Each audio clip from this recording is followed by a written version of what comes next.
Sir ED, CBI और तमाम CID, interpole ये सब आपसे क्यों डरते हैं? आपके करीब कोई नहीं आता। आपको कैसे मालूम नहीं आता है? मुझे मालूम है। सर जिस तरह से हैदराबाद में एजुकेशन पे काम हो रहा है सर, दिल्ली में कब कराएंगे सर इस तरह से? 1962 में हैदराबाद में मैं एमएलए बना।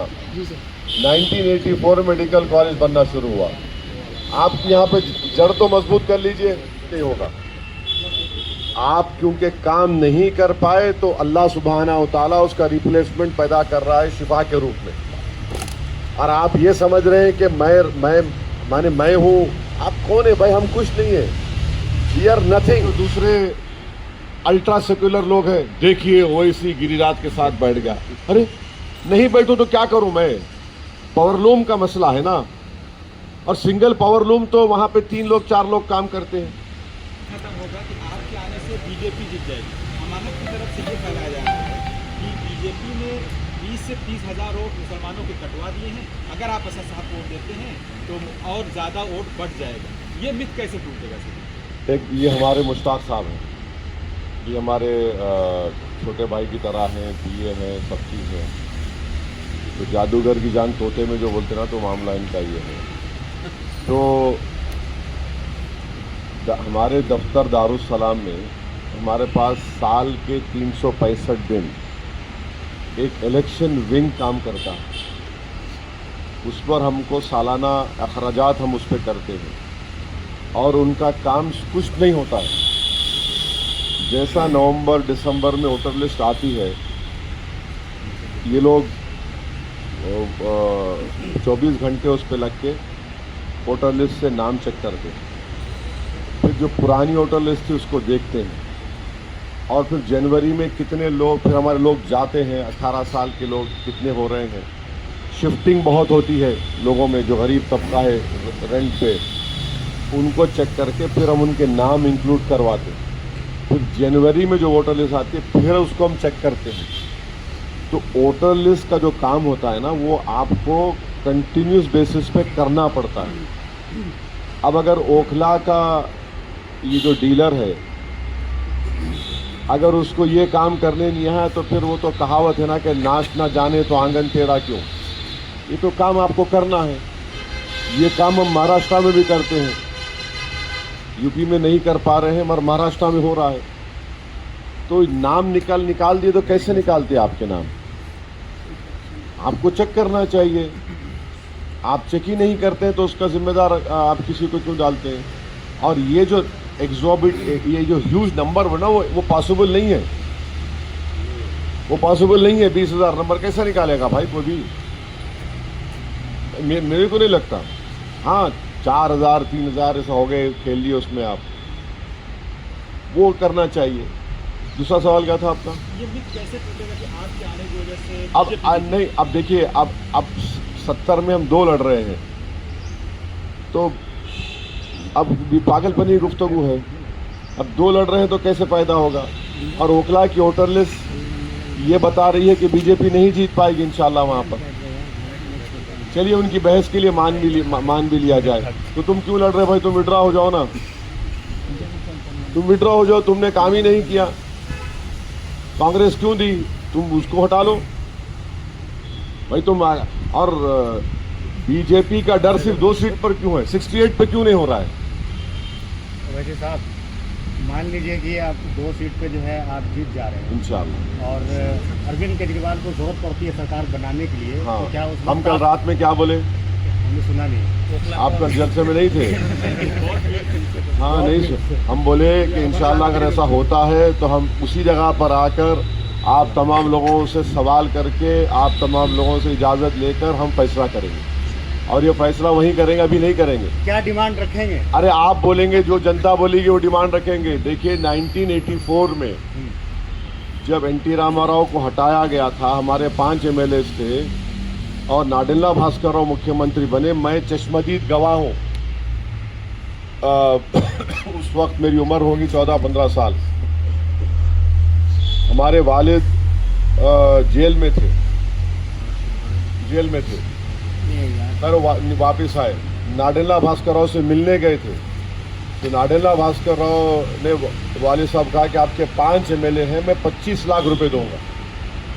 84 में 5 लाख एक MLA के बहुत ज़्यादा थे, तो वाली साहब ने कहा कि नहीं चाहिए, मेरे को कागज़ का टुकड़ा दो।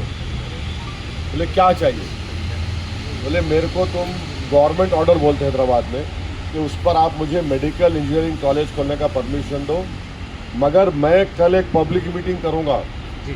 हैदराबाद में एक है खुर्शीद जिया की जोड़ी, वहाँ पर हम पब्लिक मीटिंग करके आवाम के सामने ये बात को रखेंगे, और आवाम अगर बोलेगी सपोर्ट करना और आवाम बोलेगी कि ये हमारे चीज़ें हैं, हम वो जलसा हुआ खुर्शीद जिया की जोड़ी में, उसके 2 दिन के बाद हम लोग जाकर बोले नाडेला भास्कर राव को कि भाई हमको आप जियो दो, तो उसने कहा मैं पैसे भी देता हूँ। वाली साहब बोले नहीं चाहिए।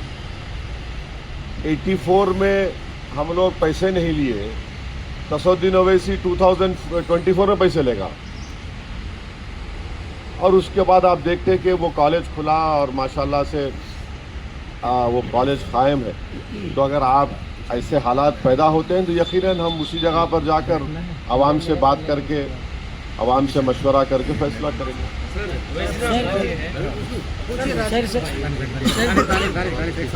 आप नहीं पूछेंगे सलाम। इसीलिए तो सर मतलब कहना ये है कि सब लोग को इंटरव्यू के मौका दे देते हैं कि नहीं, इंटरव्यू का मुश्किल हो जाएगा। हमने अभी मैंने कहा कि पार्लियामेंट में हर एक सेशन में एक वक्त आप तमाम से मुलाकात हो जाएगी, इस तरह से बातचीत हो जाएगी। इंटरव्यू का देखिए 5 मिनट करेंगे ना तो हमको तकरीबन 3 घंटे निकालना पड़ेगा, मुश्किल हो जाएगा। आप लोग ऐसे सवाल कर लिए सबका हो जाएगा। हाँ, लीडरशिप की बात हो रही है, आपने बताया कि कैसे मुसलमानों ने खत्म किया।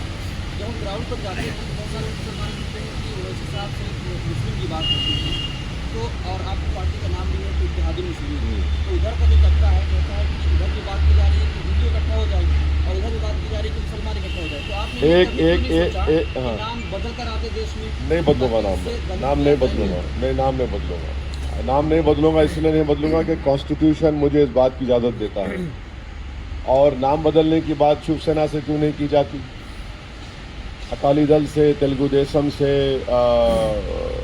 और ऐसे कई AIADMK, DMK, ऐसे कई पार्टीज हैं। और हमारे नाम को लेकर अभी दिल्ली हाई कोर्ट ने अपने जजमेंट में कहा कि इनका नाम रह सकता है। अब रहा सवाल ये कि मुसलमानों की बात करते हैं, बंद हो गया, ऐसे ही बोल दीजिए, मुसलमानों की बात होती है तो होना चाहिए ना। देखिए इसका आर्गुमेंट ये है कि भारत के संविधान में राइट टू इक्वालिटी एक फंडामेंटल राइट, तो इक्वालिटी सब्सटेंटिव होनी चाहिए, फॉर्मल नहीं। इक्वालिटी असद ओवैसी और ओवैसी इधर में इक्वालिटी नहीं, इक्वालिटी आप में होनी चाहिए। उस इक्वालिटी की हम बात कर रहे हैं तो बुरी बात क्या है? और मेरा एक स्टेटमेंट बता दीजिए जहां पर मैंने किसी दूसरे रिलीजन के खिलाफ कहा है, या हमारे हैदराबाद में आकर आप देख लीजिए कि हम हमारे गैर मुस्लिम भाइयों का काम नहीं करते हैं क्या? अगर आप कभी दारुसलाम आएंगे, इंशाल्लाह बुलाएंगे आप लोगों को, आप देखेंगे दारुसलाम में अगर सुबह 11 बजे से दोपहर 3 बजे तक अगर 700 लोग आते हैं, उसमें से 250 लोग तो हमारे गैर मुस्लिम होते हैं, 250 लोग गैर मुस्लिम होते हैं। सर हमको बुलाइए, आप अंजना और कश्यप को बुलाते हैं। मैं नहीं बुलाता हूँ, मैं नहीं बुलाता हूँ किसी को, आप लोगों को बुलाया हूँ यहाँ पर, वो खुद आते हैं। आप लोगों को बुलाया हूँ अभी, वो शोएब खड़ा है, पूछिए उसको पीछे। भाई की बहुत मेहनत है। वैसे तो सुनिए एक बात सुनिए, बात पूरी। तो हम किसी नॉन मुस्लिम के खिलाफ नहीं हैं, कहाँ हम खिलाफ हैं? मैं ये कह रहा हूँ भाई, जब आपकी एक लीडरशिप है वहाँ पर, हम तो यहाँ पर क्यों नहीं हो सकती है? और ये जो बोलना है कि आप पहले अपने एक मुकाम पे आ जाइए, उसके बाद सब आएंगे आपके पास, यही बात काशीराम से बोलते थे लोग, यही बात ये जो छोटा रिचार्ज है उसको भी कहते थे शुरुआत में, उससे भी कहते थे। वो आप वो ऑब्स्टेकल क्रॉस कर लीजिए, आपके लिए नॉर्मल हो जाएगा।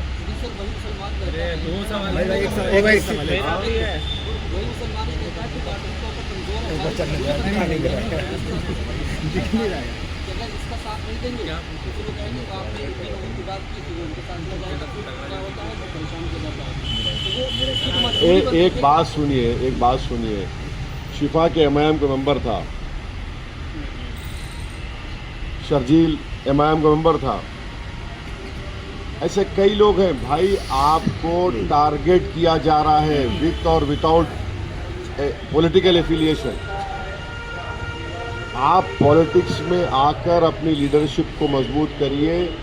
आप वो डिस्क्रिमिनेशन को, वो टारगेटिंग को आप रोक पाएंगे। ख़त्म नहीं होगा ये, वो रोक पाएंगे, इसका आप मुकाबला कर पाएंगे।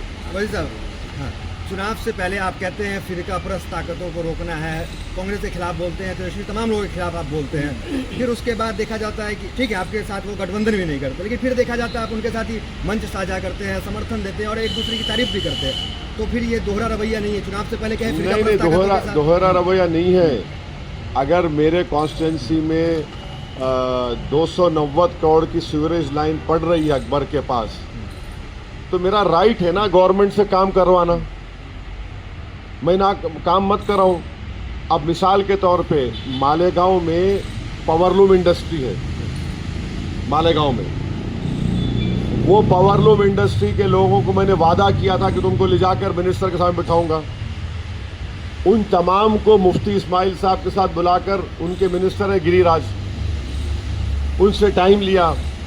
उनका पीए बोला आप आना चाह रहे? बोला हाँ। किस लिए आना चाह रहे? बोला पावरलूम के बारे में। गिरिराज सिंह के साथ जाकर बैठ के बात किए मालेगांव के पावरलूम इंडस्ट्रीज के बारे में। आप बिलीव नहीं करेंगे, 2 घंटे हम लोग बात किए। अब हमारे जो दूसरे अल्ट्रा सेक्युलर लोग हैं, देखिए ओवैसी गिरिराज के साथ बैठ गया। अरे नहीं बैठो तो क्या करूं मैं? पावरलूम का मसला है ना, और सिंगल पावरलूम तो वहां पे 3 लोग 4 लोग काम करते हैं। इतनी डिटेल बातचीत हुई, अब उसका नतीजा निकलेगा नहीं निकलेगा अलग बात है, पर मुझे बात तो करना है ना भाई, लोगों से काम तो करवाना है ना। अब 290 करोड़ की सीवरेज लाइन सैंक्शन हुई, एक 900 करोड़ का फ्लाईओवर का काम रुक गया था। उस सीएम को जाके बोला मैं, सर दीजिए हमको 300 करोड़ दिए। फिर रोड वाइडनिंग का काम मेरे पास कॉन्स्टिट्यूंसी में रुका हुआ था मेरे, उनसे 500 करोड़ रुपए लेकर रोड वाइडनिंग का काम शुरू करवाया। एक बात याद रखिए, ये क्यों हो रहा है? अब इसका जक्सटोपोज करिए आप। एक एमएलए है, उसका मुख्यमंत्री है, तब भी ओखला में पीने का पानी नहीं है। एक एमएलए है, उसका मुख्यमंत्री है, कचरा साफ नहीं होता है। ये इसको बोलते कि आप अपना काम करा रहे from a power of strength. आपके पास पावर है और उनको मालूम कि भाई इनको साथ लेके चलना है, हम साथ लेके चल रहे। काम तो करवाना है ना। डेवलपमेंट अगर मैं नहीं कराऊंगा तो कैसा होगा बताइए? तो डेवलपमेंट कराना है। अब जो रूलिंग पार्टी के साथ रह के भी नहीं करवा रहा है, तो फिर more the reason for Shifa to win. तो ये कोई उनसे कॉम्प्रोमाइज की बात नहीं हो रही है, याद रखिए आप। हमारा स्टैंड वो था और डेफिनेट है, इसीलिए हम महाराष्ट्र में उनके खिलाफ भी लड़े। मगर वो डेवलपमेंट तो हमको करवाना है, इसीलिए तो हम जीतते हैं।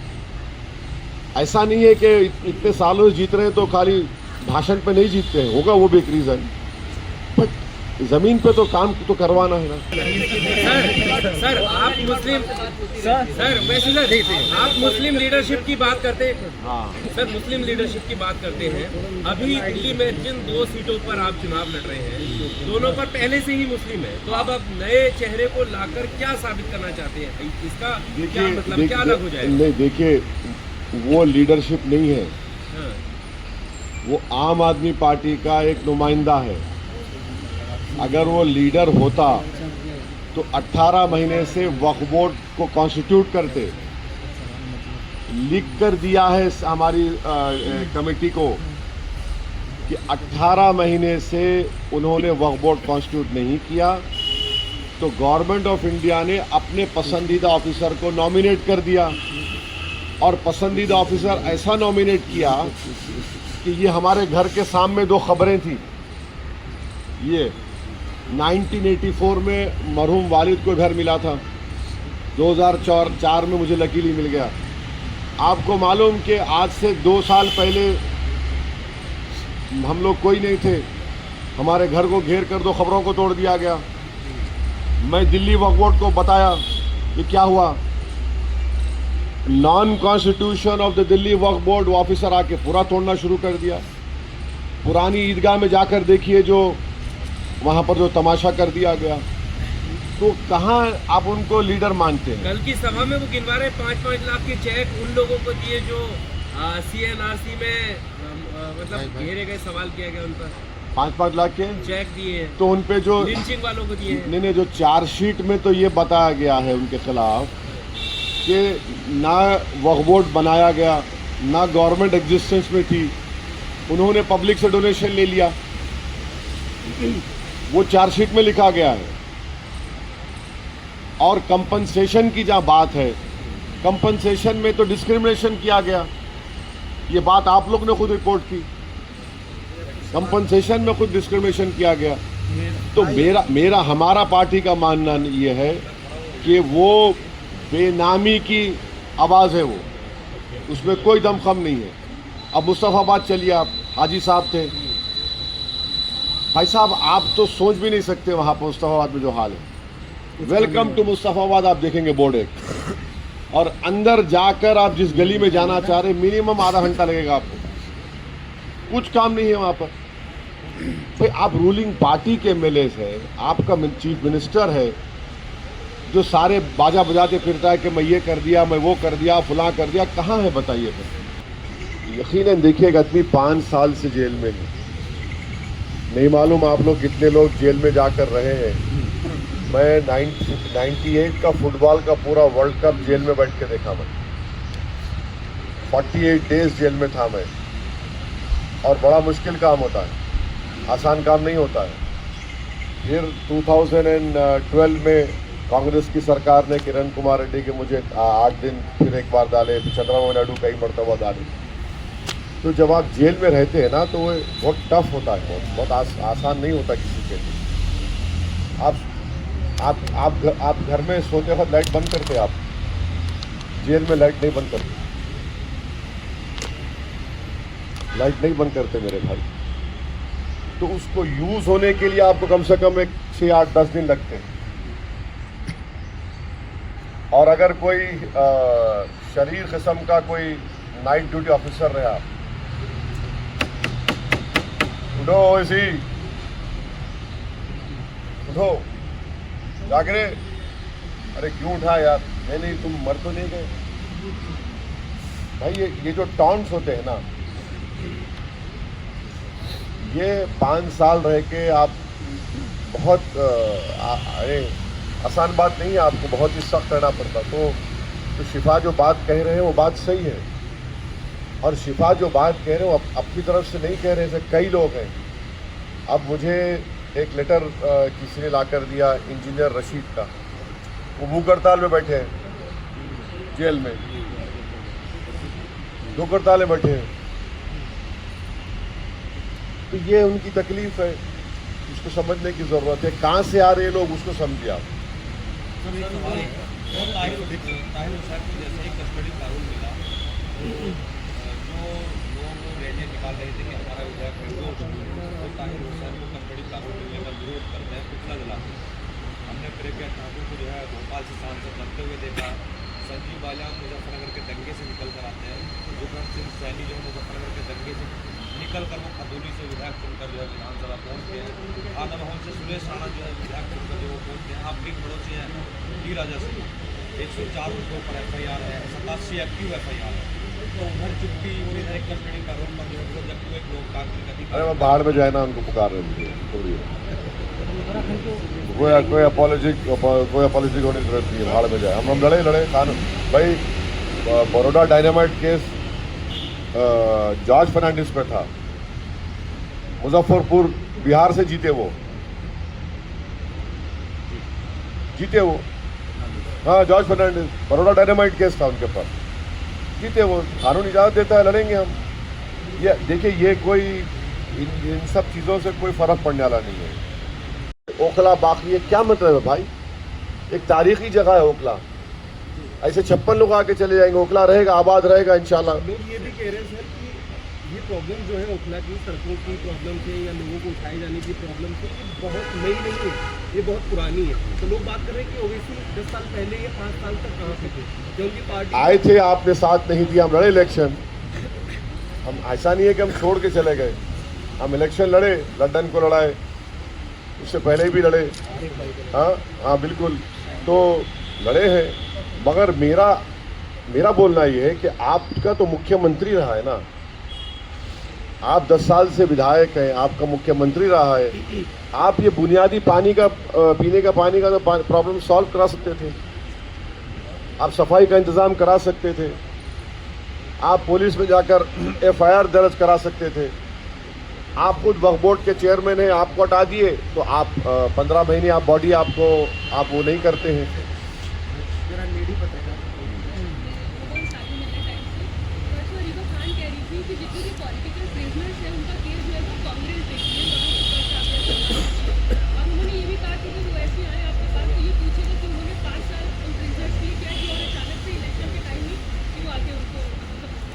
गिरफ्तारियों में भी कभी नहीं बोले। गिरफ्तारियों में नहीं बोले तो उनको पहले पार्लियामेंट की मेरी स्पीच सुननी चाहिए, पार्लियामेंट की स्पीच सुननी चाहिए। अब उसमें तो मॉर्फ नहीं हो सकता है, दूसरी स्पीच में मैं कुछ कर पाऊंगा या नहीं, अलग बात है। मेरे पब्लिक स्टेटमेंट्स हैं, बल्कि मेरे को वो लड़की याद नहीं आ रही जब वो वसीम बच्चे की आंख फोड़ी गई थी, उनको हम लोग हैदराबाद बुलाने वाले थे। वो भी PhD स्कॉलर थी, शायद नंबर देख के निकालूंगा मैं। तो हम कंटिन्यूसली बात की उनके ऊपर, और वकील का कह रहे हैं कि जितने जो मुझसे मैं कर सकता था मैं किया हूँ, जिन लोगों की बेल करवाना था किया हूँ, जिन लोगों की मदद हम कर सकते थे हमने किया है। अब ये बोलना कि ये नहीं किए, मेरे को ये नहीं मालूम कि कब से कपिल सिब्बल कांग्रेस के हो गए, वो तो नहीं है कांग्रेस के। सलमान साहब है, बड़ी बात है, सलमान साहब अगर कर रहे हैं तो बहुत अच्छा है, करना चाहिए। सर आज आप लोगों को खासतौर से हम लोगों की अहमियत का क्यों अंदाजा हुआ? आज आपने टाइम दिया, आज बुलाया। आप तो हमेशा जो है वो मेन स्ट्रीम मीडिया में और ख़ासतौर से अंजना के प्रोग्राम में मेरी क्लिक रही है, उसमें आप हमेशा रहते हैं। आप हमें कभी टाइम ही नहीं देते हैं, कभी आपके पास आओ तो आप कभी वक्त नहीं दे पाते हैं। आप कितने मरतबा आए मेरे पास? मैं आपके पास बहुत बार आया हूँ, ऑन रिकॉर्ड आया हूँ, ऑन रिकॉर्ड आया हूँ, इस गेट से वापस गए हैं। सुनिए, अगर आप पहले ये बात समझिए कि अगर आप बोल के आएंगे मैं आपको टाइम दूंगा, बराबर मिलूंगा आपसे। इंटरव्यू दूँ या ना दूँ अलग बात है। दूसरी बात यह है कि ये एक फॉल्स आर्गुमेंट है कि मैं हर टीवी चैनल में चले जाता हूँ। मैं नहीं जाता हूँ हर टीवी चैनल पे, नहीं सेलेक्टेड, और वो भी आप अपने वक्त और अपनी ज़रूरत के लिहाज से जाता हूँ। आप अभी आए हैं, आप देर से आए हैं, तो मैंने ये आप लोगों से कहा है, हर पार्लियामेंट के सेशन में एक मरतबा हम लोग मिलते हैं, बात कर लेते हैं, अच्छा हो जाएगा बस। सर फंडिंग का आरोप लग रहा है सर। आपने सर फंडिंग, अरे फिर वही बोलेंगे, अभी जो शिकायत करेंगे। अरे तुम तुम्हारे सर फंडिंग का आरोप लग रहा है सर। ना क्लियर का एक नैरेटिव सेट किया गया पूरे हिंदुस्तान के अंदर, दो नैरेटिव। पहला नैरेटिव कांग्रेस के लीडर राहुल गांधी ने उनको सबको साबित कर दिया, दूसरा नैरेटिव आप वोट करना।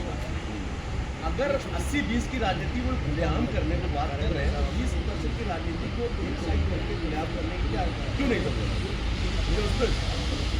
देखिए, आपका सवाल भी है, जवाब भी है, मानता हूँ। अरे आपका सवाल में जवाब भी है ना। अरे आप, मैं एग्री करता हूँ आपकी बात से। मैं साहिल नकवी हूँ, आईएनएम चैनल से। सवाल ये है कि बहुत सारी बातें इस तरह की आई हैं इस चुनाव में कि आपने शफाउर रहमान साहब को ओखला से टिकट दिया, इसके बाद आपने ताहिर हुसैन साहब को मुस्तफाबाद से दिया।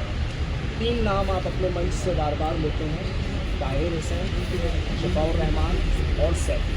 सवाल कल शर्जील भी लिया, उमर भी लिया, कल लिया हूँ मैं, लिया हूँ। अरे पहुँचने का नहीं है सफूर भाई, लेता हूँ मैं नाम। एक बात सुनिए, मेरी बात से इम्पैक्ट कैसा होना मुझ पर छोड़िए ना आप। मुझे मेरे को मालूम ना कि कौन सी नस दबाने से दर्द होता है सामने वालों को, वो दबा दीजिए मुझे, कोई छोड़िए ना आप। सर ओखला इलेक्शन में फंडिंग का आरोप लग रहा है, फंडिंग का ओखला इलेक्शन में फंडिंग का आरोप लगाया गया है कि बीजेपी आपको फंडिंग कर रही है ये सारा खर्चा करने के लिए जो कल। भाई वो बिल्कुल सही है, उन्हीं के घर पे डीलिंग हुई जो आपसे कह रहे हैं। और एक बात बोलूं मैं आपको, अमेरिका का इलेक्शन हो रहा था तो हमको लोग आके बोले आप मत खड़ा करिए, ट्रम्प जीत जाएगा। हम नहीं खड़ा किए, ट्रम्प जीत गया। वहां भी डीलिंग हो जाती थी हमारी, नहीं हुई, नुकसान करा दिया हमारा। अब क्या बोलेंगे, कहाँ है? अरे साहब के बाद एक अमानत ही बचे थे नेशनल लीडर, उनको आप उस पर गिरा देंगे तो फिर क्या था? कहाँ आसमान कहाँ जमीन, कहाँ क्यों ये अपने आप को ये लोग इस तरह से मिलाते हैं उन लोगों से? अरे आप मैंने कितने गलतियां इनकी हैं, क्यों ऐसा इस तरह की? देखिए ये जब बातें इस तरह की जो कोई गुफ्तगू करता है ना, तो मेंटल उनका फ्रेम ऑफ माइंड मालूम होता है और उससे गुरूर तकब्बुर झलकता है, गुरूर तकब्बुर झलकता है। सर ईडी, सीबीआई और तमाम सीआईडी, इंटरपोल ये सब आपसे क्यों डरते हैं? आपके करीब कोई नहीं आता। आपको कैसे मालूम नहीं आता है? मुझे मालूम है ये कैसे मालूम है आपको, बताइए। आप ही नहीं बताते हैं। आपको कैसे मालूम, मुझे बताइए ना। सब उठा दिए जाते हैं। अरे भाई साहब आपको अंदाज़ा नहीं है, नहीं आपको अंदाज़ा नहीं है कितनी तकालीफ का हमको सामना करना पड़ता। अब मैं पलटा के बोलूं कि तुम्हारी गाड़ी पे 6 गोलियां क्यों नहीं मारे, तुम पर 2-3 मरतबा खातलाना हमले क्यों नहीं हुए? Where is an end to it.